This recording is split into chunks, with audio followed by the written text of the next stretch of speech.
Welcome to the CISSP Cyber Training Podcast, where we provide you the training and tools you need to pass the CISSP exam the first time. Hi, my name is Sean Gerber, and I'm your host for this action-packed, informative podcast. Join me each week as I provide the information you need to pass the CISSP exam and grow your cybersecurity knowledge. All right, let's get started. Good morning, this is Sean Gerber with CISSP Cyber Training, and I hope you all are having a great day today. Today's Monday, and we are going to be going over risk indicators, backup verification data, and the disaster recovery and business continuity. This is part of domain 6.3 of the CISSP exam. The ultimate purpose of this training is to help you get ready to pass the CISSP exam the first time. And it's also designed to give you some expertise and some basically insight into how a CISO or how management should consider the thought process around these various cyber risks. But before we get started, I want to do a quick update based on the recording of this podcast. There are some risks out there as it relates to the iPods and iPads and Apple Watches and Macs and so forth. iPod, I don't think they even have those anymore. But bottom line is there's a critical vulnerability as it relates to the Apple products, and you're starting to see more and more of those. This is affecting the most recent versions of iOS, and I'll tell you as a manager that deals with these types of threats, it's something you're having to deal with on a daily basis. I mean, it's just absolutely crazy how much this is popping up and changing. So if you have any relation to some of the security that's in your organization, I would highly recommend that you get your systems updated. I'd also highly recommend that if you are dealing with, you do management of large numbers of devices, have some sort of what we call a mobile device management solution, MDM, and I would have that all of your devices set up in this MDM so that you can push out updates very quickly and efficiently.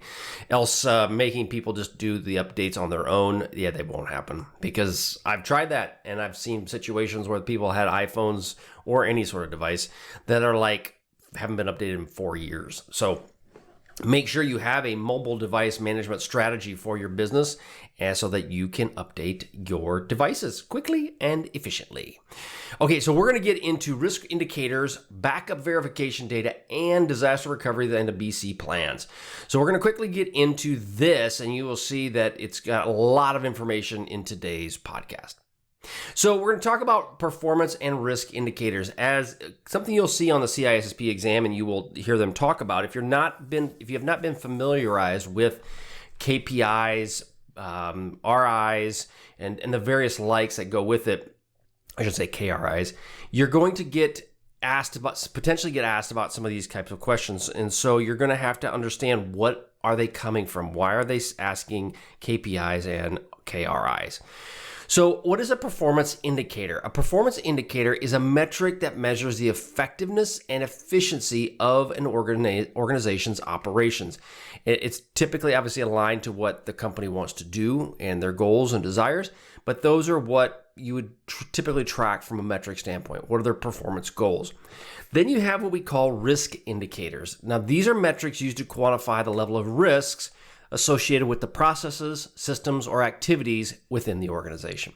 So you have KPIs and then you have KRIs. They're very different, but they both work hand in hand for an organization, and you will need to understand the differences between the two.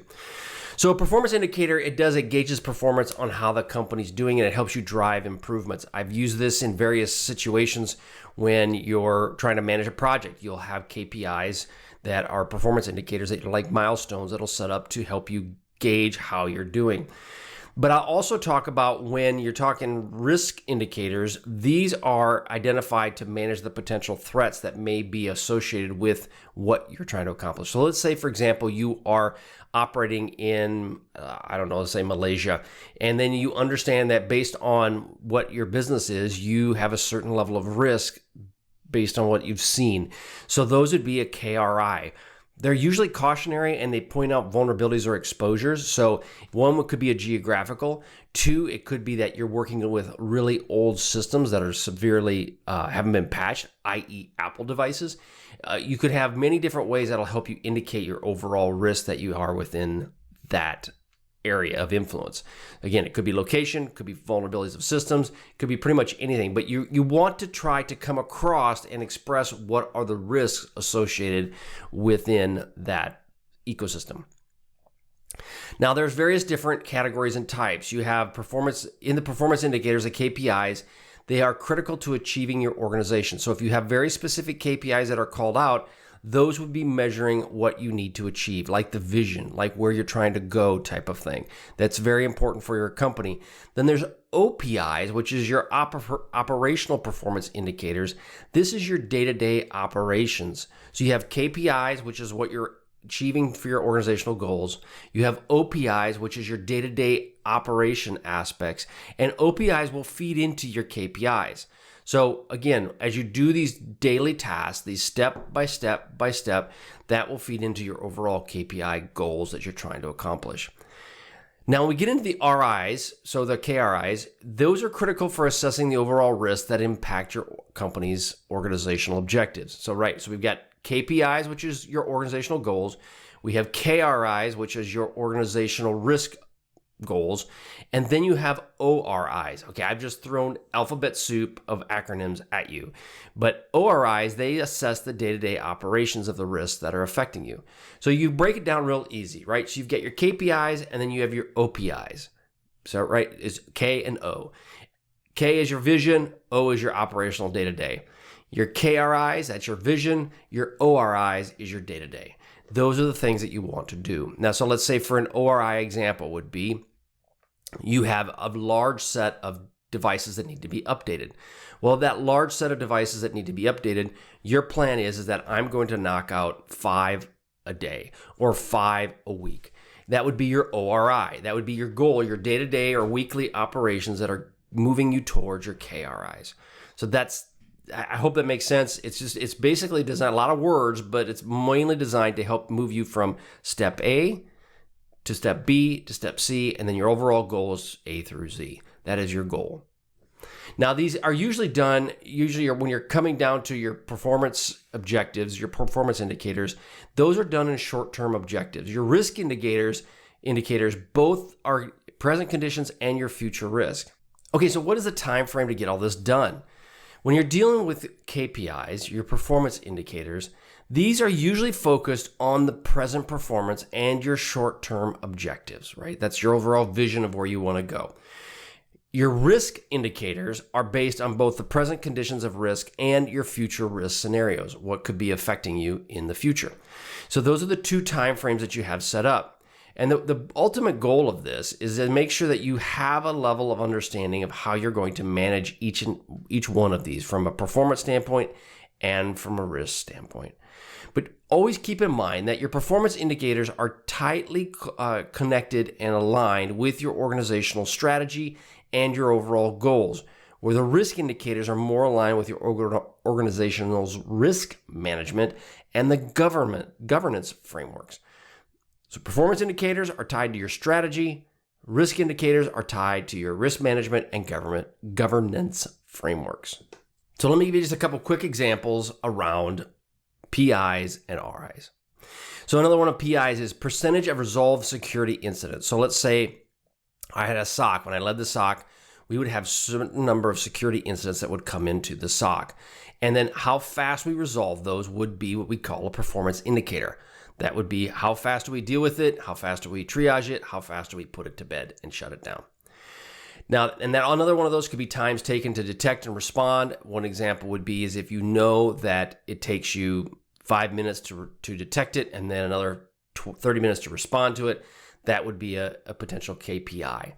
Now, the other thing what we would do is then you would go, all right, I need to get my KPIs lower. How can I get those lower? And it would force you to think outside the box. And you would go, well, if I created a training program that would teach my employees how to report these incidents to me, that would be a way to potentially treat each person as a sensor, and therefore it would allow them to help me report and find issues that maybe I'm missing. So that you use those KPIs to help you move you in that direction. Risk indicators would be a number of unpatched vulnerabilities that maybe you have, or the frequency of failed login attempts over a period of time. Those would be examples of risk indicators. And then that's what you would report up to your senior leaders on how you're actually doing. Okay, so now we're going to get into, as it relates to backup and recoveries, we're going to get into the 3-2-1-1 method. Now, you probably have heard some things around this 3-2-1-1 method, but what it really is, you've probably more heard about the 3-2-1 method versus the 3-2-1-1. But bottom line is it's designed to help provide you an extra layer of protection. So it's an enhancement onto the 3-2-1. Now, what does a 3-2-1 mean? Well, the 3-2-1 is you have 3 copies of data in 2 different storage media, and then you have at least one of those copies offsite. Okay, so that's the 3-2-1. The additional one is adding an air-gapped or offline copy. This could be a backup, hard drive backup. It could actually, which is, I know, old school. It could also be you have something in Glacier that is set up totally a way that you can't just go ahead and gain access to it. So there might be other ways that you can deal with it. But bottom line is it's completely air-gapped from your overall network. So let's go into the three copies of data. Now you need to have at least 3 distinct copies of data set up for the 3-2-1-1 method. 1 primary copy, which is your original data, and then 2 backup copies specifically. So it's instead of having the 1 backup that everybody says, well, I've got a backup. Well, yeah, you've got 1 backup. So you're more or less doing the 1-1-1 method. But the 1 backup, you could have a situation where it's corrupted. I've had this happen many times over my years in security. You go to the backup and guess what? It's corrupted. And so therefore your 1 and only backup is of no use to you. So therefore it's important that you have at least 2 more backup copies available to you. 2 different media, that's the 2 of the 3-2-1-1 method. These storage copies are done in at least 2 different types of media. Hard drives, optical disks, network storage, you name it. The ultimate goal though is that you have them set up at least in 2 different types of media storage. Because again, one will fail, another one may not. And that's the ultimate goal. Is you're planning for enough redundancy that in the event something does fail, you have a backup of the backup. 1 offsite storage, you need to at least keep 1 backup in a geographically separated location from your primary data. This could be a remote data center or cloud storage as well. You need to have it at least in 1 spot out of the way. Now, I've talked to many people before where they go, well, you know what, I don't need to do hard drive backups because hard drive backups, they're hard to maintain, they're hard to store, they're hard to keep track of. And I would agree in today's online world, it's very important that you understand that just because you have an online backup doesn't necessarily mean it's the right call. One situation may be where if you have a lot of latency between one location and another. And to get that data back, one, to upload it up there takes a long time, but then to download it and bring it back to you can take just as long a time. So therefore, you need to have another solution, another plan in place, or at least have your online backup as an additional resource to what you'd have on site. But again, the 3-2-1-1 method, it really is an important factor because of the fact that it's helping you increase against sophisticated cyber threats, which including ransomware and all the other aspects that are out there. As you saw with MGM and Caesars, that is critical and it is crucial. And then the last part is the air gapped. You should have at least 1 copy that is completely disconnected from your network. Air gapped, offline storage. And the ultimate point is that if things go totally sideways, in case of emergency, break glass. Now, does that mean that one should be updated to the same frequency as everything else? It depends. It depends on how redundant do you want it to be. Now, let's say, for example, that you have weekly backups of your data, and then you have of that builds on to another week and a week after week after week. So let's just say, hypothetically, you have enough data that's in your backup environment for, let's say, 30 days or even 90 days. And you're going, that's amazing. I've got that. But then let's say your application is critical to your business to operate. But if something bad were to happen, if I lost all my data, I just have to have the application that runs, and at least at a minimum, it's got 6 months of data. So what you could do is you could have once every 6 months, you could have that application put in an offline storage environment and then reback it up once every 6 months. So you know that all of your 3, 2, 1 have to fail. But if they fail, you at least have something you can go back to. So that's the importance of the 3, 2, 1, 1 method. Now, some people may say, I can't have that. I've got to have it backed up every single week. And all I can lose is 1 week of data. Well, now you're going back to the old days where we used to have tapes, and you'd take those tapes and you'd take them to a certain location. It's kind of going back that route in some respects. So it's important for you to understand what is your business strategy around protection of the data and ensuring that the data can be recovered in a timely and effective manner. So what are some best practices as it relates to the data, and how do you deal with that? You want to periodically review and audit your backup procedures. You want to ensure that they're in line with what your current business needs and potential threats are. You want to make sure that that is taken care of. You also want to monitor and alert for these backups if they're not being done properly. I've seen it time and again where you just assume they're working where they're supposed to, and then all of a sudden you go to get it, it doesn't work. Well, when you start pulling up some of these reports, you can see that maybe the backups haven't been working. Now, if you can see that the backups have not been working, or maybe they're operating at 80% or 90%, that's terrible. For a backup, you need to have the effectiveness of being able to have these performance indicators working at 100% or 99.99%. You should be able to be having a backup and recovery solution in place. So it's important that you do put that in place and you have it ready to go. You also need to have really strong documentation around your procedures, including the 3-2-1-1 method and where all the data places that are all the split storage locations your data is stored. You just got to have it, and it's important that that documentation is there and available for everyone. You need to have training and train your IT staff and the stakeholders on the importance of the 3-2-1-1 backup strategy and how you would implement it effectively. And then your compliance checks. You need to ensure the 3-2-1-1 backup strategy complies with all of the industry regulations that you may possibly have. I will tell you it does. You just have to make sure that yours will meet what the industry is saying.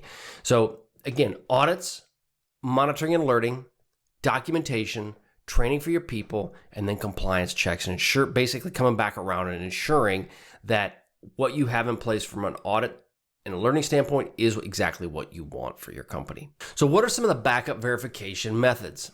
So you have checksums and hashing. Now, basically what the checksum does is it calculates this, and it also can a checksum, or they call it in many cases a hash value, and it takes the view of that cryptographic checksum or hash of that data, and it compares it to what it should be when it's backed up. That is the checksum or the hashing aspects of this.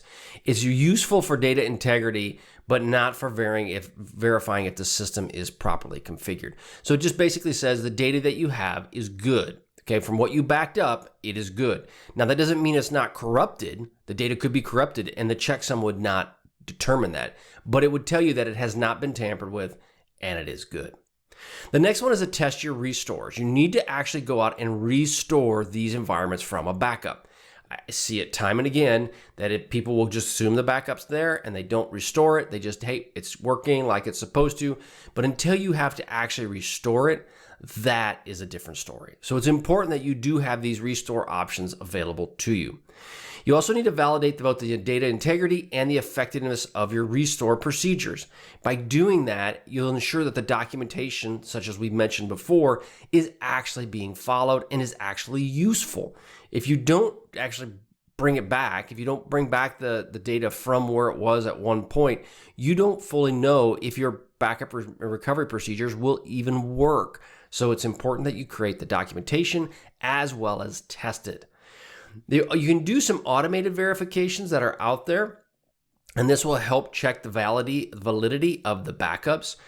I would highly recommend that you do have some level of automated verification, just because you don't have time to do all of those, especially if you have a very large organization.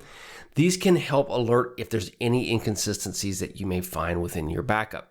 Now, just because there's inconsistencies doesn't mean there's a hacker in your midst, but it does mean that you have to understand and go look at your backup strategies to ensure that they are correct.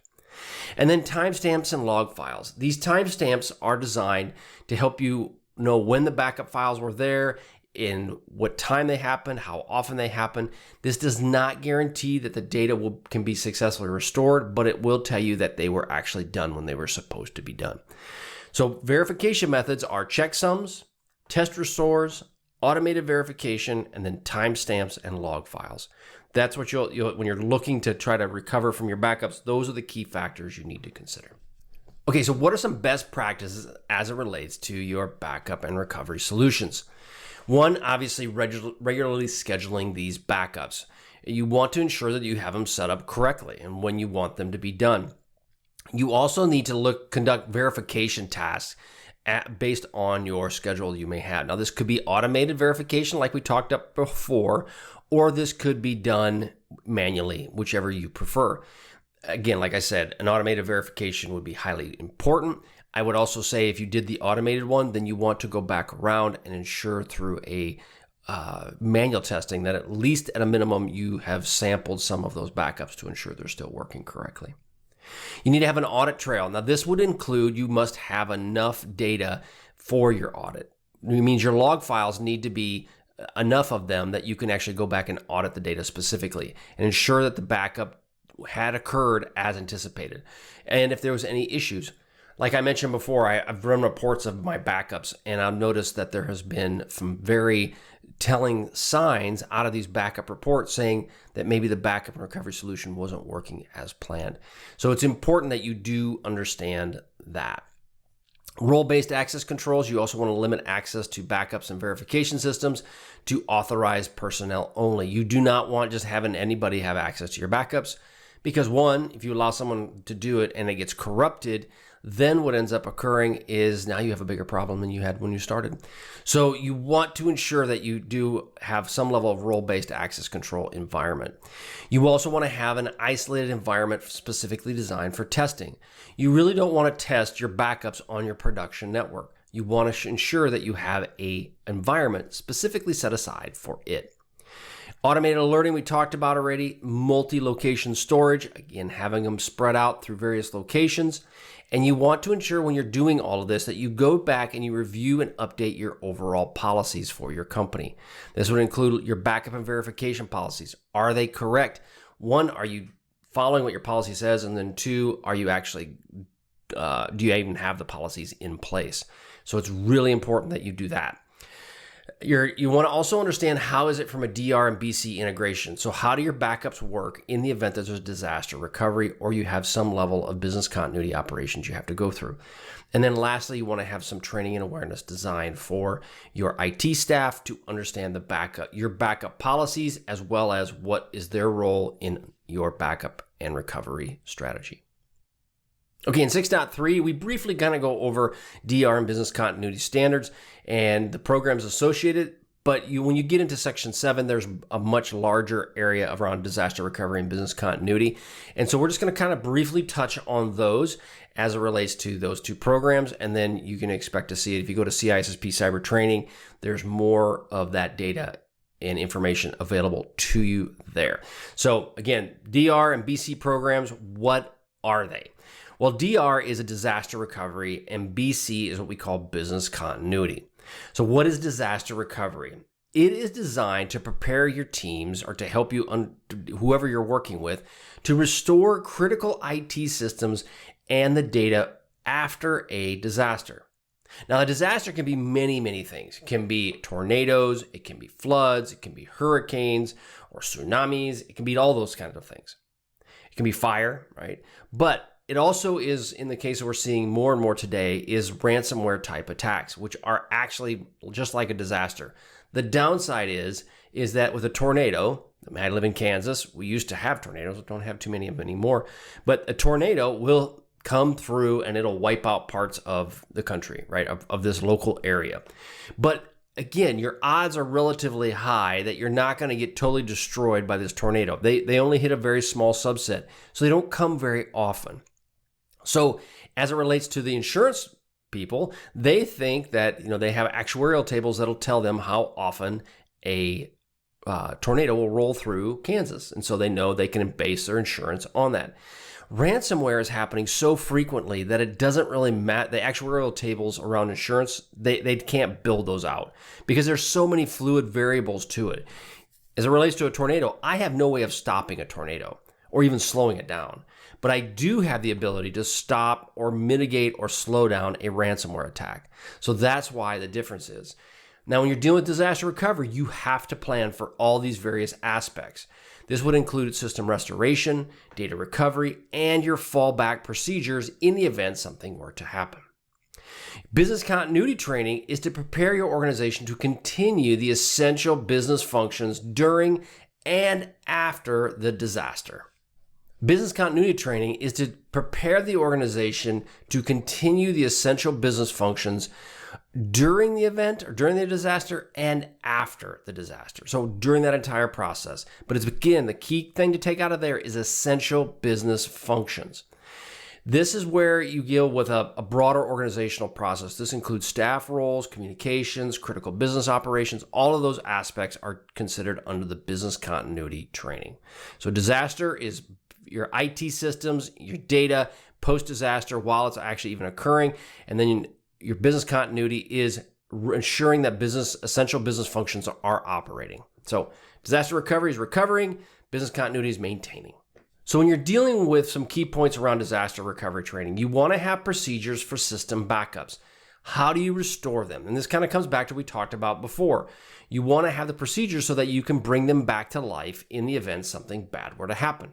This would be hands-on simulations of the data and the recovery process.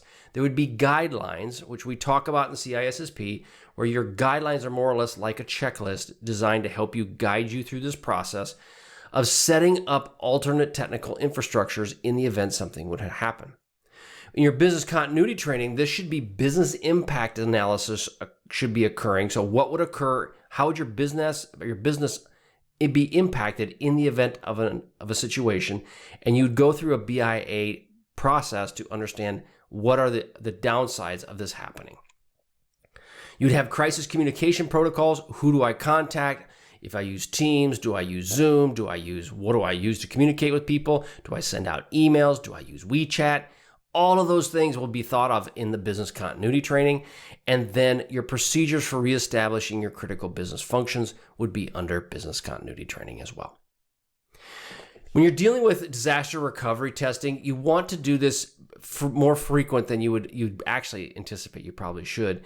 And I would highly recommend that you do this level of DR training at least once a year. Now, decide on the size of your company. You may want to do just small parts of it at least once a year. If you can do it quarterly, that would be awesome. But at a minimum, you should do a minimum once a year. And you may pick out certain systems that you are going to recover from a DR standpoint. As an example, let's just say you have your payroll system and it's in its own little application and it's a critical system for your business and it goes down. IT will go through and test once a quarter. I'm going to test the HR system. Then I'm going to test my document management system. All of those pieces I will test maybe once a quarter, but at a minimum, you need to test at least one system, your most critical system, once a year, just to ensure that it is actually going to work the way you anticipate. Business continuity training, typically it's a little less frequent, annually or even biannually for your BC training, and it may involve a much larger group of people and therefore a larger swath of individuals. So by doing so, that could have a lot of opportunity costs for this person to be able to, or for the group to be able to do business continuity training. What are the types of exercises and drills? Your disaster recovery training, you'd have technical drills like system restore exercises. You could have data recovery strategies. The ultimate goal is you'd have one person that is helping guide each of these, and what is the plan to do so? Do I have a separated environment where they would bring these systems back up to ensure data integrity? Is that a profitable thing to do? Business continuity training, you'd have tabletop exercises involving different departments, and you would walk through simulating a real-world exercise. So your disaster recovery focuses on the IT, business continuity focuses on the process and the overall large organization. What are some of your metrics for success? Again, when you're dealing with disaster recovery, time to recover these systems is a key indicator of where you're at. So again, you're talking KPIs, that would be a time to recover these systems would be something you would actually measure, and you'd want to ensure that you have that ability to do that. The accuracy of the data is another one. When we talk about RPO and RTO, your RPO is when you bring the data back, is the data within a period that's acceptable to the business. You want to ensure that that data is brought back in a way that they are ready to be able to operate it and use it without the loss of a significant amount of data. Then as we relate to business continuity training, time to resume critical business operations, effectiveness of the communication among the employees and the stakeholders during the simulations, and you want to ensure that this is done in a way that keeps the business going in an effective manner for them and that makes them that they're acceptable with. And then compliance and documentation. Disaster recovery training, you do need to have some level of emphasis on meeting technical compliance requirements, such as GDPR for data recovery. Or there could be other types of regulations that are requiring you to recover this data in a certain period of time. Then as it relates to business continuity training, you need to focus on meeting your organizational's and potential legal requirements around bringing the data back up. You may have requirements based on some of your third parties that you have to bring this data up immediately or bring this information up immediately. Could be governmental situations. Say you're a nuclear power plant. You will have to have this defined extremely tight to ensure that you meet the requirements that they are calling out and as it relates to what the government needs. Okay, that's all I have for today. I hope you have a wonderful day. You can go to CISSP Cyber Training and catch out all of this great stuff. I've got all the videos out there. I've got test questions, you name it. It's available for you at CISSP Cyber Training. Go check it out right now. All right, have a wonderful day, and we'll catch you on the flip side. See ya.